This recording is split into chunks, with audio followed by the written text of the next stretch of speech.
Hey there, and welcome to Beyond Borders, the Immigration Evaluation Podcast. If you're a mental health professional looking to expand your practice and make a meaningful impact by conducting immigration psychological evaluations, you're in the right place. I'm Dr. Mariella Shibley, and on this podcast, we dive into the ins and outs of conducting immigration evaluations, helping you grow your practice while helping families stay together. So let's get into it. Welcome back to the podcast. Today's guest is someone whose insight into the immigration system is both rare and deeply informed by decades of direct experience. Mr. David Koelsch served as an immigration judge from 2018 until his recent resignation in September 2025. Before that, he was a supervisor at the asylum office within USCIS, and he has reviewed hundreds of psychological affidavits in the context of asylum, VAWA claims, UNT visas, and cancellation of removal. But his work stretches even further. David has taught immigration law for over 20 years at schools like Catholic University of America and the University of Baltimore. He's directed immigration law clinics, led a nonprofit serving asylum seekers, and spent his entire career advocating for fairness, justice, and dignity in the U.S. immigration system. And now, after retiring from the bench, he's taking on a new kind of service. He's training to become a spiritual director with the Midwest Jesuit Conference. Now, this conversation is a rare opportunity to hear from someone who's been on the front lines of immigration adjudication. Someone who understands both the legal and human dimensions of these life-altering decisions. So enjoy our conversation. Well, welcome, Dave. Thank you so much for agreeing to be on this podcast. I'm super excited because I have so many questions for you, and I'm sure my listeners do as well. So let's just start at the beginning. How does someone become an immigration judge, and how did you personally find your way into that role? Sure. Well, it's immigration judges we serve within the Department of Justice. So we're Article 2 judges, not Article 3 judges, and which means that we basically serve the pleasure of the Attorney General. And that's basically how you become an immigration judge. You apply, they have an opening, and then you go through a vetting process, background checks, clearance, all that kind of stuff. And then ultimately the Attorney General decides who becomes an immigration judge. And that, as you may have heard, who unbecomes an immigration judge. Several of them have been terminated in the recent past. And so for me, myself, it was sort of a long and somewhat torturous path. I started off doing commercial real estate law right out of law school, and took on asylum claim just because commercial real estate law is very dull, and asylum claims are anything but dull. And Sure. so, and then I ended up a few years after that, working with a nonprofit in Detroit, Michigan, where I'm from, doing asylum claims in the U.S. and then also refugee claims in Canada. And then from there, I went on professor at a law school in Detroit and started an immigration law clinic there where I worked with my students to represent folks. And then about 10 years ago, I moved from Michigan to Washington, D.C., and started working at the Department of Homeland Security as a supervisor at the asylum office. And then after a couple of years of doing that, I was offered a job as an immigration judge. Okay, so a couple questions. First, what were you doing at USCIS? So I was the supervisor at the Arlington Asylum Office in Arlington, Virginia, just outside of D.C. So I had about 8 officers that I supervised how to conduct interviews, the interviewing process, the legal process, all that kind of stuff. So basically, their decisions had to go through me before they could be up or down decision. And that was just exclusively asylum, right? Exclusively asylum. Okay. And to be an immigration judge, do you have to be an immigration attorney first? No, not at all. In fact, going back to sort of what's happening now, many judges now, or the new judges coming out, actually have zero immigration experience. And to be fair, actually, I served alongside several judges who actually really had little to no immigration experience, and they became very good immigration judges in a very short time, thanks to their diligence and taking the job seriously. I see. And you also had, right, you said that you had this leadership position at the asylum office. What kind of training do officers typically receive to prepare them to adjudicating these incredibly complex and often traumatic cases? Right. Yeah, it's an interesting question. So it was actually one I didn't know until I started working there. So asylum officers go through a asylum officer training program. It's a 6-week program in sort of the nuts and bolts of asylum law and also how to conduct interviews. And so they actually, of that 6-week process, only 1 week is spent on how to conduct an interview, which in my mind is not really enough time at all. So a lot of it is on the job training. So that was my job, was to train them once they got to their office that they were assigned to really train them and develop their interviewing skills. Because as you know, these asylum office interviews, they're very intimate experiences. You're probing into the worst experience in people's lives. And a lot of officers just don't come into it with that training. Only about half of them are lawyers, and many of them are fairly junior in their careers. So they don't have a lot of experience interviewing other people, with people from different cultural backgrounds, working with people who tortured and had other issues overseas. So it's a steep learning curve for the assignment.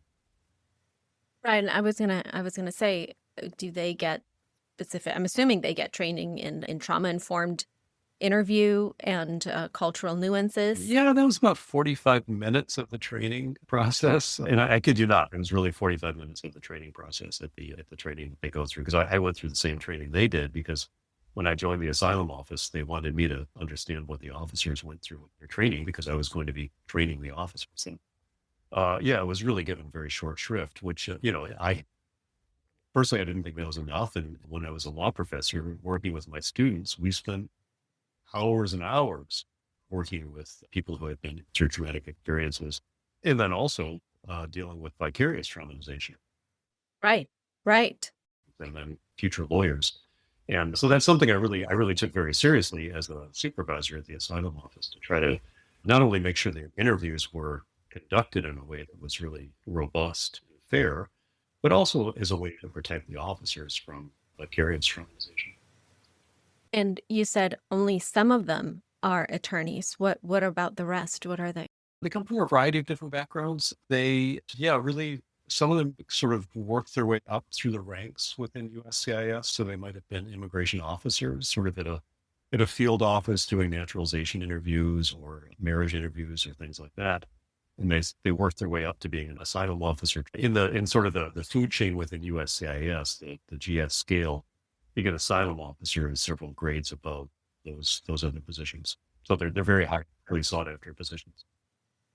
I see. Okay.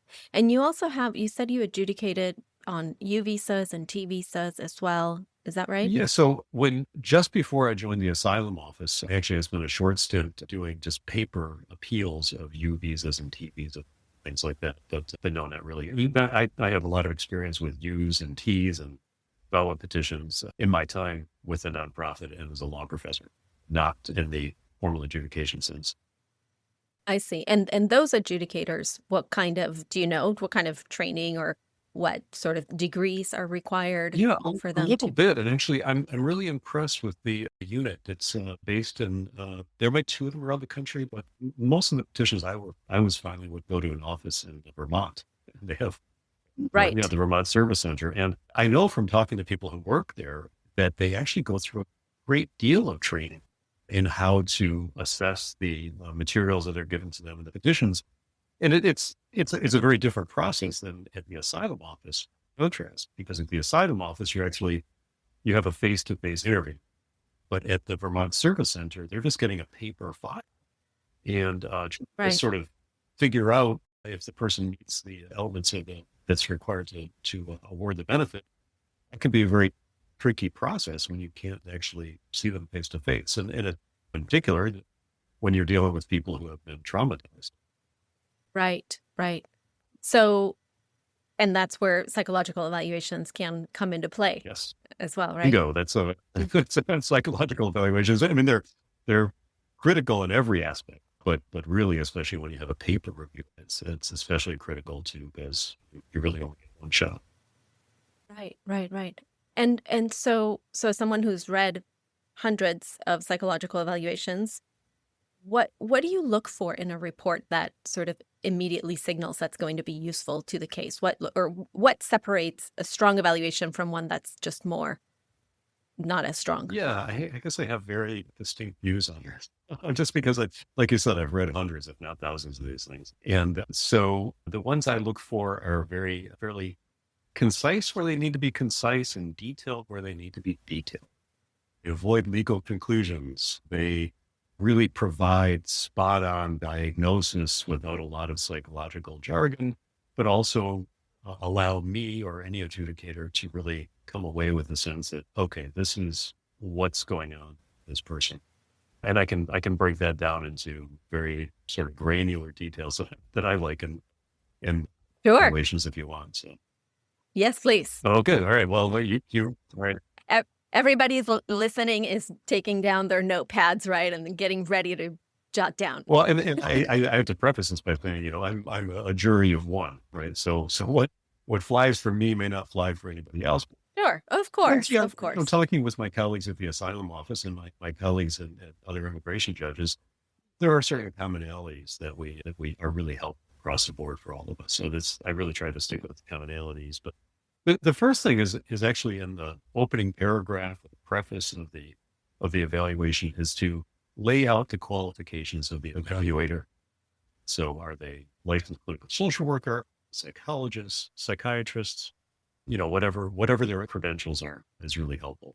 And also if they have specialized training through there are different organizations that would supervise specialized training and things like that. And through a course, so I can have some comfort in knowing that they're actually qualified to do this. Now, they're also required to attach their curriculum to the psychological evaluation, but rather than having me go through that, it's really helpful to have just a little short, even bullet pointed paragraph up at the very top of the psych eval, so I can say, okay, this person's, they're skilled in what they do, they've got experience, that kind of thing. Maybe numbers of psychological evaluations they've done, where they've testified, that kind of thing. It doesn't have to be a repeat of the CV, but in a very short format, just to lay out their bona fides is very helpful to me.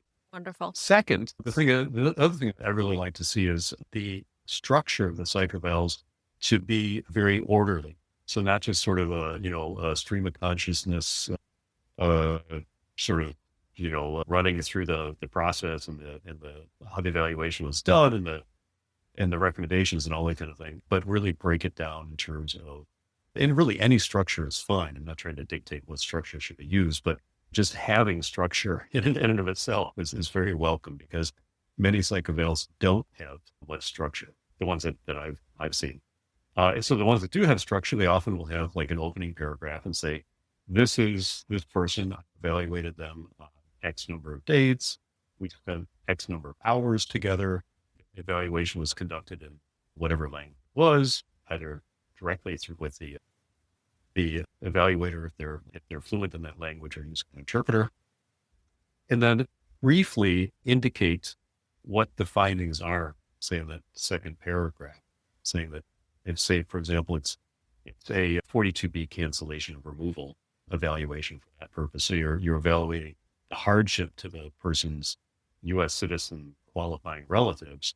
So just a very short snippet saying this person, if they're, say, for example, their father is removed from the United States, they would suffer hardship based on that removal from the United States. It doesn't have to be going into all the details, but just sort of a short snippet of what the conclusions are. And then beyond that, I really like to see what sort of battery of tests was sort of used, say the Harvard Trauma Questionnaire or the different assessment batteries or things like that were used. That's very helpful. I don't need all the psychological jargon that goes with those tests, but just that they were applied and briefly what the findings are. And then also tying it into the DSM if that's possible.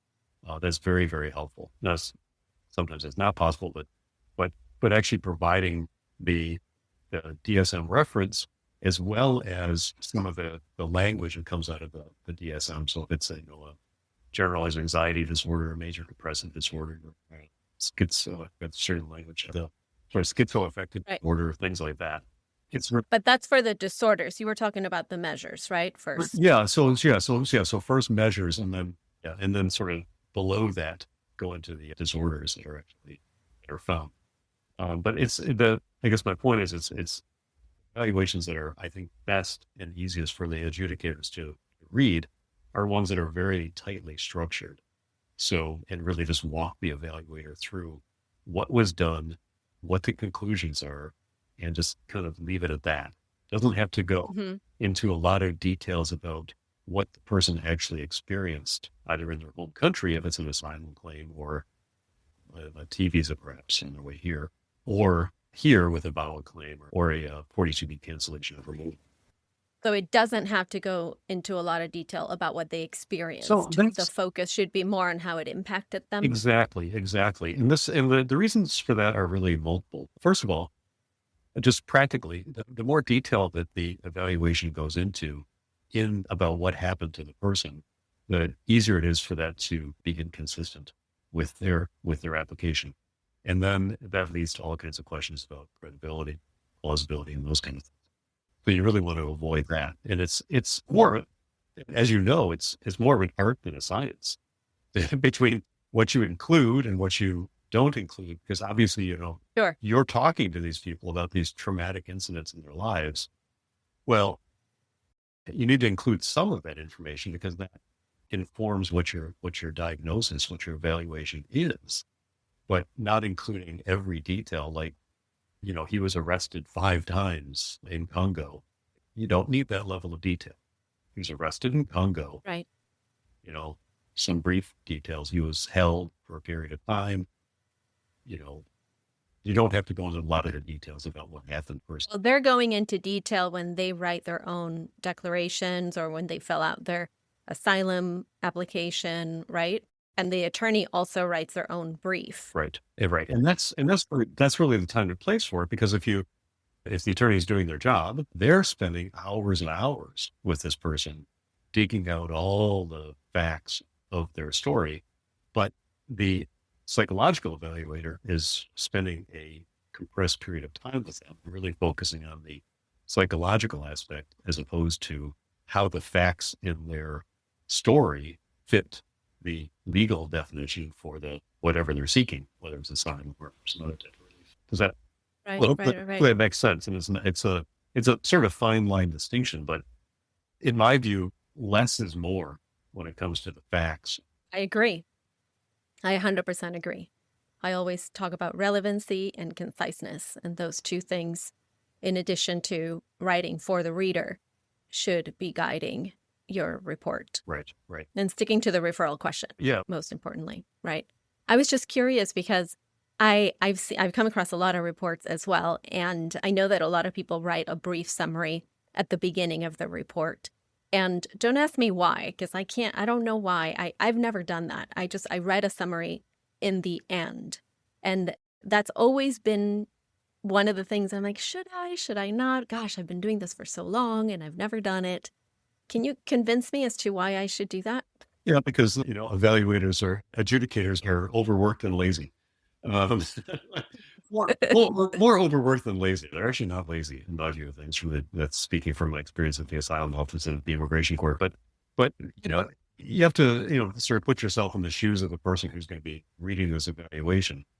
As an immigration judge, typically I was doing 4 cases a day, 4 hearings a day, and so I only had 4 hours a week to prep my cases. So you get very efficient at it. But still, when you get a psych eval and say somebody's filed, 1,000 pages of documents to support their claim, you're ripping through that psych eval pretty quick. And it helps to see several hundred of them. You're pretty efficient at it. Frankly, I don't want to scroll down or flip through a paper record to the conclusion at the end. I like the conclusion at the front. Just makes it easier to read. I might just adopt that. And I like you that. could put it at the front, put it at the back. So, Well, I do put it at the back, but it's just an issue of like, okay, just saving you the flipping of the pages, right? I mean, most files are electronic these days, so it's just rolling down the screen. Oh, is that right? Yeah. Oh, okay. Okay. That's interesting. Okay. So on the flip side, what are some of the most common pitfalls that you've seen in psychological evaluations? Yeah, and so there are a few. One is sort of my would really hate it. And I think I can speak for most adjudicators on this, is Mm. is when evaluators make legal conclusions. That's, we all need to stay in our lane. And, my lane as an adjudicator was to apply the facts to make the legal analysis and come up with hopefully the right solution, whether or not they qualify for the benefit. That's a legal analysis. That's my lane. So a mental health professional saying something like, well, undoubtedly this person will suffer extreme hardship as a result Yeah. of a Well, separation. and that's even worse because that gets the standard wrong. So that's because the standard for 42B is exceptional, extremely unusual, Oh, sure. right? Right. So, and I know that, but oftentimes I get evaluations and they say, oh, this person, their qualifying relative is going to really have a hard time or really experience hardship. Well, yes, of course they are. But the standard is exceptionally, extremely unusual hardship, which is a high standard. Also, things like saying that if this person is 100% credible, I mean, that's the adjudicator's determination. So no, the evaluator may have their own views on that kind of thing, but if they can couch it in the sort of the terms of this is based on what this person told me, this is the person's perception of what happened to them. And the evaluator is merely reporting their perception. And whether this is consistent with what one would typically expect from somebody with a similar trauma history or et cetera, right? Or if it's consistent with what we already know about these individuals who suffer from these conditions or so. Exactly. Another thing, Mm-hmm. and I don't see this very often, but occasionally I would see it on psych evals from evaluators who had done evaluations for many people from the same country, for example.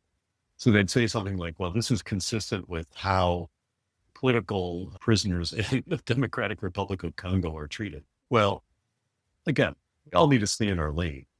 What about evaluators who write pages on country conditions in their report? Yeah, really not helpful. Really not helpful. I mean, that's the attorneys, if they're doing their job, they will provide reams of country condition information. There's experts that's all they do. That's all they do. We can get an expert to come and testify or provide their own affidavit. We don't need a psychological evaluation to provide that level of detail. Again, we all have jobs to do. And it's important we focus on just our jobs. Correct. Well, so along those same lines, one area that mental health professionals often worry about is the tone. So how important is it that an evaluator maintain neutrality and objectivity? Have you ever seen reports that sort of veered too far into advocacy or included language that, made them sound like an advocate? Yes, I can think of a couple examples of that, and they were just sort of, they just kind of made me sort of kind of cringeworthy.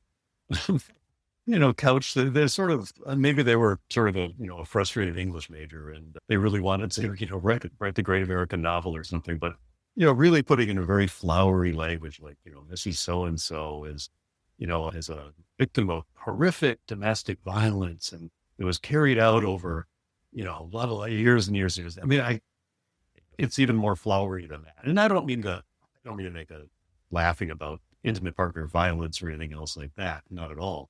But it's that sort of language where you read it, you're like, wow, this is a little over the top. So the more objective the language can be, the better. Right. So avoid those extra emotionally charged adjectives or adverbs, right? Keep it fairly neutral. And it's, it's a balancing test as well, because you want to keep your audience engaged a little bit. But, an immigration judge or an asylum officer, they're not looking for, literary mastery. They're looking for just the fact. Mm-hmm. Now, another ethical issue that I'd love your take on is the question of dual roles. So as you know, mental health professionals are taught that it's not ethical for a treating therapist to conduct a forensic evaluation on their own client. And yet, both USCIS and immigration judges often seem to give more weight to reports written by treating therapists, as if the ongoing relationship somehow makes the evaluation more credible. And, and that puts evaluators in a very tough spot. On the one hand, we want to maintain ethical standards. On the other hand, we know that adjudicators we don't want them to discount our evaluation just because we're not the treating provider. So what's your perspective on that tension? Do you think there's a way to reconcile these two expectations? Or is Yeah, to be candid with you, I'm not sure there is, because I had the same frustrations. I would much prefer to have an evaluation be a one-off, where the person goes to the evaluator and it's not their treating person, because to me that actually lends a great deal of objectivity to it, because they're not. exactly. That's so. Exactly. So the fact that they're treated, I'm happy that when people are in treatment, that's wonderful for them. But that doesn't really help me out to get an objective analysis. And oftentimes, and this is not throwing shade at the folks who are treating people who've been through trauma. It's wonderful they're doing that. They're life-changing work that they do. It's oftentimes they don't do the best objective evaluations, because they're also sort of in the vortex of caring for Of course. their client, which is natural. Right. Um, Right. yeah, so this is one of the tensions I had with my officers when I was a supervisor and with other immigration judges. And I've trained several immigration judges in how to work with psychological evaluations. And that was always a source of frustration for me, that they would sometimes want to know, well, give more sort of credence to an evaluation from somebody who's actually a treating therapist. I really Yeah, disagreed. I can't tell you. Yeah, I can't tell you how many RFEs I've seen where, and they all seem to have pretty much the same phrase, something along the lines of, even though we value the input of a mental health professional, their relationship, or this does not demonstrate that there's an ongoing therapeutic relationship, and so we're not going to give a lot of weight to this report. And so because of that, I started in my introduction, I add a little footnote explaining, yes, I cannot treat my clients, my patients. That constitutes a dual relationship. And so this report is based on a one-time meeting. Some people meet a few more times. And one thing that I always say is that just because you split up the evaluation in 5 sessions, you're not fooling anyone into thinking that's treatment. It's still an evaluation spread into 5 visits. You're not developing a relationship. You might establish better rapport, but this does not constitute a therapeutic relationship. Right. Now, and you asked if there's any way to reconcile that, and I don't see a way. But I guess thinking about it, I have had, as an adjudicator, people provide an objective psychological evaluation, but then I've also had them provide sometimes the actual notes from therapy sessions with their therapist. I mean, they obviously, get a That's different. that kind of thing.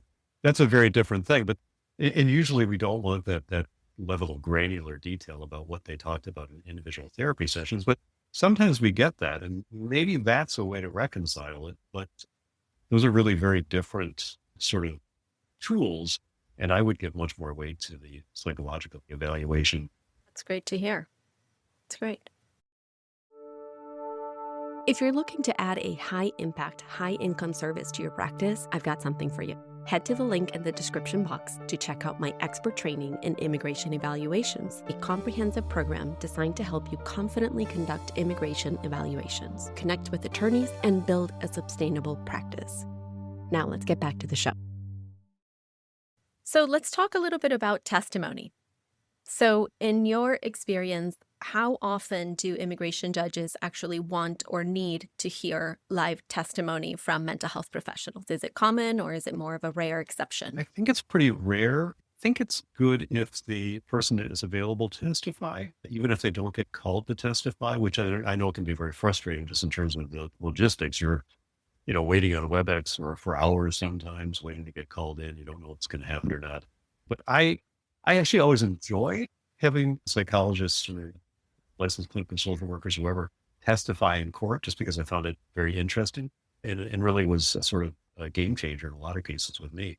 But I think generally, just given the time constraints, and especially immigration court hearings, just don't have that luxury of time to have somebody testify. Although I will say that I do think, and I'm talking to Laura still on the bench, it's actually happening more and more these days, just because immigration, it's especially asylum claims and cancellation removal claims in immigration court, are more highly contested these days. And coupled with the fact you have a lot of new judges starting who may not have an immigration court background and may never have seen a psychological evaluation before, they may tilt more towards wanting in-person testimony. That's interesting. Now, it's my understanding that there's no such thing for immigration judges to issue subpoenas for a mental health professional to testify. Is that right? Or Well, it's mostly right. It can be done in certain situations. For example, if they have somebody who has thinking of the Board of Immigration Appeals decision is called matter of MAM. It's basically for a mental Mhm. it's the evaluation. They can actually subpoena, if the person is detained, they can subpoena the mental health records and evaluation of the basically DHS evaluator. But that's done. That's a very unusual circumstances. So 90% of the time there's a subpoena possibility. because I hear a lot of mental health professionals who just worry and they don't want to do this work because they don't want to have to testify in court. And after explaining to them that there's only a few types of cases that are adjudicated in immigration court, it's like, I don't want to take my chances. No, I really wouldn't worry about it. And testifying in immigration court is, I don't know, not that bad. Yeah.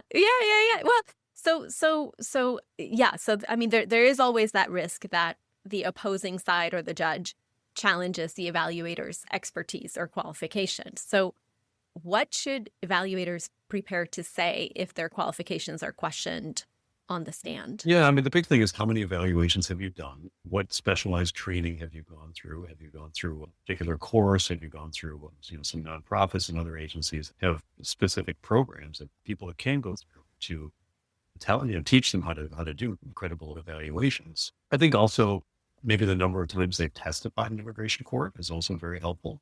What types of cases they've done evaluations for, whether it's asylum, 42B, use, VAWA, TEAS, that kind of thing. Yeah, that's really, really kind of it. I mean, sometimes you have the DHS, the Department of Homeland Security prosecutors will sometimes not necessarily question the qualifications of the evaluator, but their evaluation in the sense of how much time did they spend with this person? In other words, was it just one time? Was it two times? And again, this goes back to, are they the treating person or are they just the person who did the evaluation? And that's something you can, a skilled judge can sort of deal with that, or a skilled attorney for the person who's seeking the benefit can deal with that sort of cross-examination.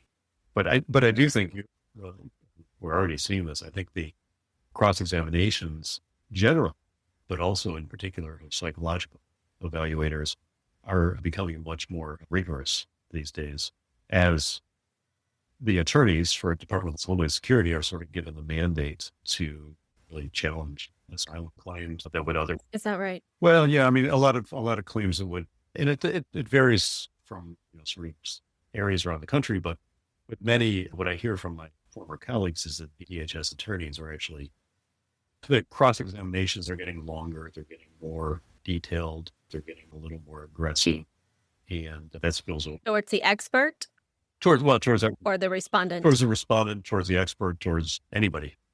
Everybody. Okay. And they're also, if the judge grants asylum or whatever the benefit is, that they're more inclined to appeal the judge's decision to the Board of Immigration Appeals. Whereas in the past, that was a fairly rare circumstance. Interesting.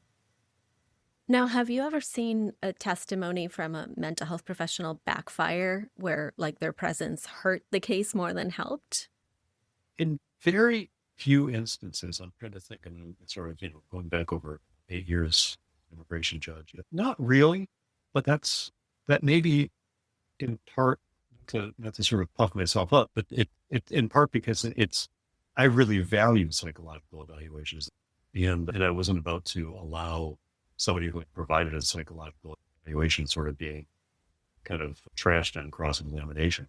Immigration do control their courtrooms, and they can limit cross-examination, especially when the cross-examination is really just fruitful and not based on the legal issues at the heart of the case. So yeah, I really, because I value psychological evaluation so much, you really wouldn't.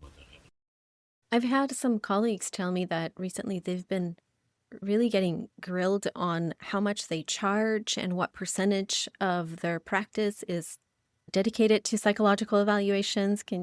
What are your thoughts on Well, that? I saw a little bit of that, and frankly, again, and this goes back maybe because I have more background than most immigration judges do working with psychological evaluations.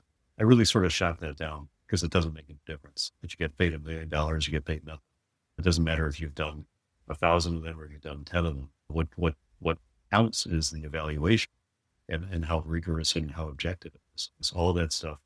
I think is really it's just a fishing expedition. Part of the prosecutors just trying to poke any holes they can in the person's case. Right. They're trying to make them look like a hired gun. Right. Exactly. Yeah. And Mhm. it's not. It's completely inappropriate.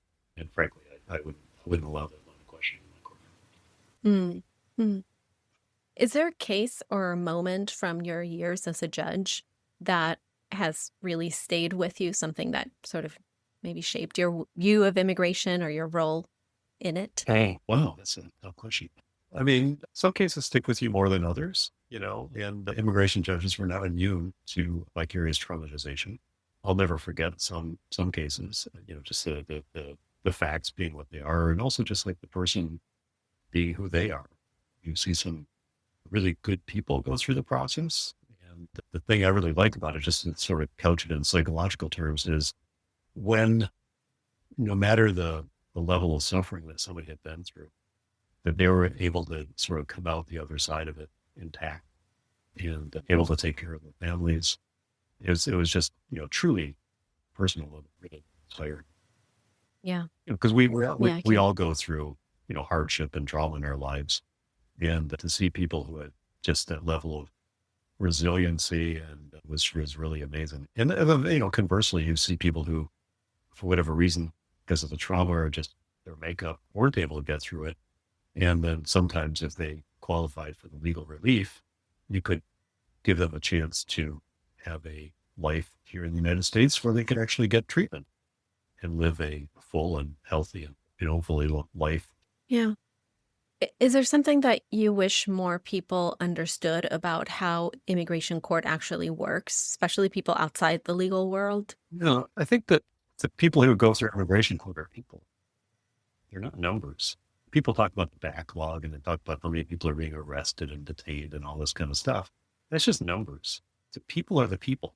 And every case I did, and I did thousands of cases over the years, each one of them was an individual with their own life experience, just like each of us has our own life experiences. And to sort of treat them as just a number or to assign them to their nationality or whatever it is really just a great disservice to our sense of humanity. And that to me is just very frustrating. And that doesn't, I didn't grant all my cases. I were a lot of people removed from the United States because I made the legal determination that they didn't meet the requirements. And so, but in each of those cases, I tried to treat them like a human being worthy of decency. And it didn't do me any good to sort of put them in a box as being from a certain country or a certain background or anything else like that. They're just like you and me. They need to be treated with respect and dignity. Well, I can't help after speaking with you to feel that it's been such a loss for you to not be an immigration judge anymore. So what led to your decision to retire? Yeah, a couple things. So you probably heard that the earlier this year they started offering people to voluntarily leave, either retire or resign across the federal government. It's called the Deferred Resignation Program. Some people call it the fork. Elon Musk had sort of a fork in the road email that he put out saying that here's a fork in the road. You can stay with the government, you can leave the government. And basically they offered it to me back in May of this year.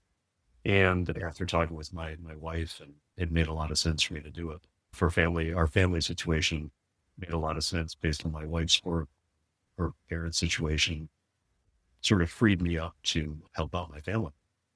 So I was lucky to, my kids are grown and out of the house. And so I didn't have to keep working to into college kind of thing. So yeah, so personally, I just sort of made it was not a difficult choice for me. And then also, and not to get overly political, because I'm actually not that political, I saw the writing on the wall and some of the things that the new administration was putting in place and how they're putting a lot of constraints on immigration judges in particular. So I just didn't want to be part of that and I had the opportunity to leave on my own terms. So I resigned at the end of September.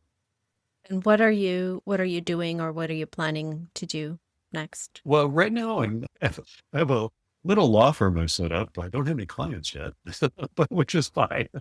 I plan to. I don't think it'll be too long before you have some. Well, I really just want to take on a few appeals, just because I'm a super nerd about immigration law, and I love writing. I love writing, and I love researching. So I really like to write appeal briefs and things like that. And I also like to help attorneys with strategy for cases, crafting their legal strategy that will hopefully have a good shot, and also sort of develop evidence that they need to for a strong claim. I really like those kind of strategies. I don't want to go back into represent breaking quarter things like that. But lately, I've just been my in-laws have sort of health issues and things like that, so I've been helping them out quite a bit, and just trying to sort of get back up my wife with her job. That's wonderful. So, in closing, we can wrap it up with just asking a more general question, which is what advice would you give to mental health professionals who are writing reports for immigration cases? What should they be mindful of to make their reports truly helpful while, of course, staying within ethical boundaries? Yeah, I think a lot of it really has to do with being focused and having a template. I think is very very helpful because after you've done a few of these, and there are lots of templates out there that people sort of grab onto, but as having that structure in place, I think if you each person's evaluation is different, obviously, but having that template you can sort of plug and play, and that makes it very very I think easier and makes it a little more quicker, frankly, to do an evaluation. And it also makes it easier for the person reading it to digest and come away with salient points. The other thing is just in terms of the sort of, maybe this isn't what you're asking, but is sort of keeping people in the fight of doing this. That, please know if you're doing these evaluations, how important they are. They are game changers, 100%. There are so many cases that were sort of marginal in terms of whether or not they would meet the legal benefit. And a good psychological evaluation really makes a huge difference. Not only in asylum claims, which have a lot of different components to it, but especially in claims based on hardship, like a 42B, a cancellation removal claim. So critical that to have a psychological evaluation, that it's really for an adjudicator to make that hardship determination without a psychological evaluation. So they really are, you're saving people's lives as you do this. And so it's hard work because, you have to deal with the various traumatization. Sometimes I think it's harder for people who are seeing people just one or two times, as opposed to people who are they're providing ongoing treatment. Because if you're providing ongoing treatment, hopefully you see the arc in the person's sort of life. They get better. And that's very redemptive for the treating person providing the treatment. Whereas the person who's providing the one-off objective evaluation, they see people in a time of crisis, but they don't see the coming out.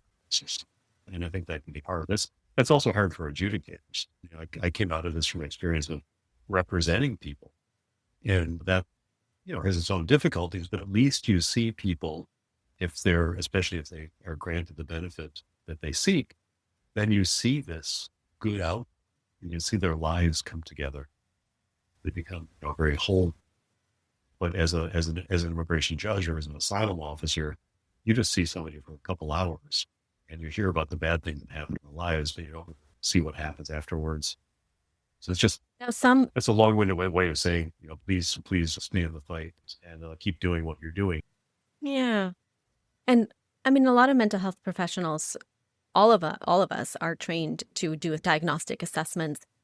But how important do you think getting specific training in immigration evaluations is? Yeah, no, I know you mentioned it for the qualifications at first, but yeah, yeah, it's so important. Immigration evaluations are just their own little world, and even within immigration evaluations, there are subsets. Obviously, there are ones for asylum, 42B for VAWA, U's for T's, other forms for relief, and each of them has their own sort of niche information that really needs to be in the evaluation. And so, yeah, so I think having the specialized training is critical. I think it's, I don't know what would constitute malpractice in this sense, but I think it would be, just not a good professional or ethical practice to go out there and be, well, I'm a trained therapist, psychologist, licensed clinical social worker, whatever it is, I've got the chops. I know how to evaluate people, and to just say, well, I'm going to jump in and do an immigration evaluation. To me, that just doesn't make a whole lot of sense. And sure. the good ones are the ones who have a lot of training and have really honed their craft, because it's a craft. Absolutely. Absolutely. Yeah. Well, thank you so much for this incredibly thoughtful and generous conversation. Your perspective, as you said, it is a powerful reminder that, immigration decisions aren't just about policies or paperwork, that they're real people, real trauma, real hope. Yeah, absolutely. And thank Yeah, you for all you do individually in your practice, as well as letting people know about this and educating people. And thank you to wonderful. All right. Well, it's been a real pleasure. Thank you so much. Well, that was such a thoughtful and illuminating conversation with David Koelsch. Hearing from someone who's worked as both an immigration judge and USCIS asylum officer gives us a rare window into the adjudicator's mindset, what they're looking for in a psychological evaluation, what raises red flags, and how they interpret objectivity, neutrality, and credibility. I really appreciated his honesty around the tension that mental health professionals face trying to uphold our ethical standards while also responding to a system that sometimes expects something entirely different. It's not easy to navigate, but conversations like this one help us do it more intentionally and with more clarity. So if you're a clinician doing this work or just starting to think about it, I hope that this episode gave you not just information, but also confidence. Your voice and your evaluations can have a powerful impact when done well. Huge thanks to David for sharing his time, his insight, and his humanity with us, and for a career spent advocating for fairness in immigration law. If you found this episode helpful, please consider sharing it with a colleague or leaving a review, or both. Before you go, don't forget to grab your free introductory guide to immigration evaluations. It's linked in the description box. And let's keep the conversation going. See you next time.